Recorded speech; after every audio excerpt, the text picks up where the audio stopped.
Hello guys, welcome to another video. আজকে আমরা দেখাবো যে কিভাবে আপনারা আপনাদের ফেসবুক অ্যাকাউন্টটি পার্মানেন্টলি ডিলিট করবেন এবং আপনার ফেসবুক অ্যাকাউন্টটি ডিঅ্যাক্টিভেশন করবেন। চলুন ভিডিওটি শুরু করা যাক। ফার্স্ট অফ অল আপনারা ফেসবুকে চলে যাবেন, এখানে থ্রি ডট অপশনে চলে যাবেন। চলে যাওয়ার পর এখানে সেটিংস অপশনে চলে যাবেন। সেটিংস অপশনে চলে যাওয়ার পর আপনাদের পার্সোনাল অ্যাকাউন্ট ইনফরমেশনে ক্লিক করুন। সবার উপরে আপনার অপশনটি পেয়ে যাবেন। পেয়ে যাওয়ার পর এখানে আপনারা দেখুন অ্যাকাউন্টস ওনারশিপ অ্যান্ড কন্ট্রোল, এখানে এডিটে ক্লিক করবেন। এখানে দেখুন ডিঅ্যাক্টিভেশন অ্যান্ড ডিলিটেশন, এখানে ক্লিক করবেন। এখানে লেখা আছে টেম্পোরারি ডিলিট আর পার্মানেন্টলি ডিলিট ইউর অ্যাকাউন্ট। এখানে দেখুন দুইটি অপশন রয়েছে, ডিঅ্যাক্টিভ অ্যাকাউন্ট এবং ডিলিট অ্যাকাউন্ট। ডিঅ্যাক্টিভ অ্যাকাউন্টটা কি? ডিঅ্যাক্টিভ অ্যাকাউন্ট মানে আপনাদের অ্যাকাউন্টটি টেম্পোরারিলি ডিঅ্যাক্টিভ করতে পারবেন। আপনার যতদিন খুশি আপনারা ডিঅ্যাক্টিভ করতে পারবেন, মানে অ্যাক্টিভ থাকবে না, আপনাদের সাথে কেউ যোগাযোগ করতে পারবে না। অথবা আপনারা ডিঅ্যাক্টিভ করতে পারবেন, আপনার অ্যাকাউন্টটি ডিঅ্যাক্টিভ থাকবে কিন্তু আপনার মেসেজ করতে পারবেন। প্রথমত আমি আপনাদের ডিঅ্যাক্টিভ দিয়ে দেখিয়ে দিচ্ছি। সো আমি ডিঅ্যাক্টিভ দিয়ে, তারপর আপনার ডিঅ্যাক্টিভ করতে চাইলে ডিঅ্যাক্টিভ দিয়ে কন্টিনিউতে ক্লিক করবেন। তারপরে এখানে আপনাদের পাসওয়ার্ডটি চাবে, পাসওয়ার্ডটি আপনাদের কনফার্ম করার জন্য পাসওয়ার্ডটি দিয়ে দিবেন।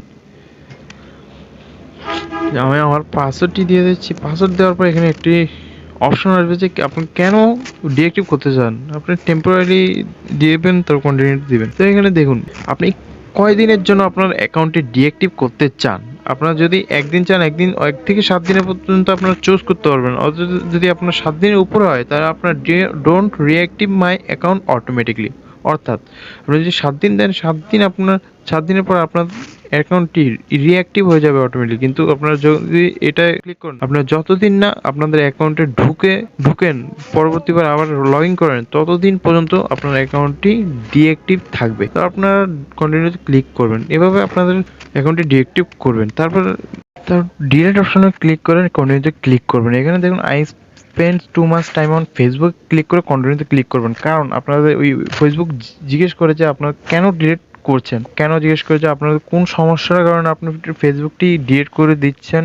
ফেসবুক কোম্পানি তা জানতে চায়, যেন তারা ওই আপনার কোনো ধরনের সমস্যা ভুগলে ওই সমস্যাটি ফেসবুক কোম্পানির সমাধান করে দিয়ে আপনাকে ফেসবুকে রাখবে। এই জন্য এই অপশনটি রেখেছে। তো সিম্পলি আপনারা I spend too much time দিয়ে কন্টিনিউতে ক্লিক করে দিবেন।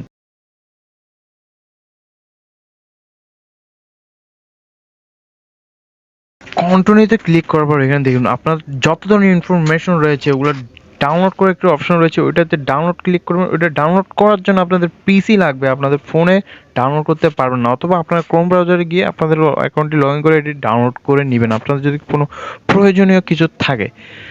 আর না থাকলে আপনারা এখানে দেখুন আপনাদের পেজ রয়েছে, আপনাদের যতগুলো পেজ রয়েছে ওগুলো ডিলিট হয়ে যাবে। আপনাদের যতগুলো ফটো পোস্ট রয়েছে ওগুলো সবগুলো ডিলিট হয়ে যাবে। আপনাদের যত ধরনের মেসেজ রয়েছে ওগুলো সব ডিলিট হয়ে যাবে। দেখুন ডাউনলোড অপশনে ক্লিক করলে, আপনার অ্যাপ দিয়ে ক্লিক করলে আপনাদের ডাউনলোডটি হবে না, কারণ আপনাদের ক্রোম ব্রাউজারে গিয়ে ডাউনলোড করতে হবে।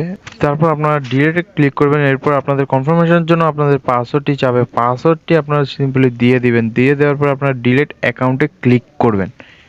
এখানে দেখুন you are about to permanent delete your account, if you are ready to delete click delete, once you submit your account for deletion you have 30 days to reactive your account. অর্থাৎ বন্ধুরা এখানে আপনারা যদি ডিলিটে click করেন 30 দিনের মধ্যে আপনারা আপনাদের অ্যাকাউন্টটি আবারও ডিলিশন ক্যান্সেল করতে পারবেন। অর্থাৎ আপনারা যদি আপনাদের মত পড়লায় যে আপনার 30 দিনের মধ্যে মত পড়লায় আপনার অ্যাকাউন্টটি ডিলিট করবেন না, তাহলে আপনারা আপনাদের অ্যাকাউন্টটি আবারও 30 দিনের মধ্যে ফিরিয়ে আনতে পারবেন। সিম্পলি আপনারা লগ ইন করবেন। লগ ইন করার পরে এখানে আপনাদের একটা অপশন রয়েছে ক্যান্সেল ডিলিশন, ওইটাতে ক্লিক করলে আপনাদের অ্যাকাউন্টটি আবার থেকে যাবে। আর যদি 30 দিনের মধ্যে আপনারা কোনো কিছু না করেন আর ক্যান্সেল না করেন, তাহলে আপনাদের অ্যাকাউন্টটি পার্মানেন্টলি ডিলিট হয়ে যাবে। অ্যাকাউন্টে ডিলিট করতে চাইলে আপনার ডিলিট অ্যাকাউন্টে ক্লিক করে দিবেন। দেওয়ার পরে আপনাদের অ্যাকাউন্টটি লগ আউট হয়ে যাবে। এখানে দেখুন your account is scheduled for permanent deletion, if you log in to your account within 30 days you will have to the option for cancel deletion and retrieve any of content or information you have added to your account. So আপনারা যদি আবারও log in করেন এখন, তাহলে আপনাদের cancel deletion option দেখাবে। তো আমি দেখিয়ে দিচ্ছি আপনাদের, আবার আমি এটা অ্যাকাউন্টটি লগ ইন করলাম। এখানে দেখুন কনফার্ম ডিলিশন এবং ক্যান্সেল ডিলিশন, আমার এখানে দুইটি অপশন রয়েছে। কনফার্ম ডিলিশন ক্লিক করলে আমার এটি এখনই ডিলিট হয়ে যাবে, অথবা ক্যান্সেল ডিলিশন ক্লিক করলে আমার অ্যাকাউন্টটি আমি আবারও ফিরে পাবো। সো বন্ধুরা, আশা করি আপনাদের ভিডিওটি ভালো লেগেছে। ভিডিওটি ভালো লাগলে আমাদের ভিডিওটি লাইক দিয়ে দেবেন। কোনো কিছু আপনারা না বুঝলে আমাকে কমেন্ট করবেন, এবং আমাদের সাথে থাকতে আমাদের চ্যানেলটি সাবস্ক্রাইব করে দেবেন, এবং নোটিফিকেশন সবার আগে পাওয়ার জন্য বেল আইকনে ক্লিক করে দেবেন।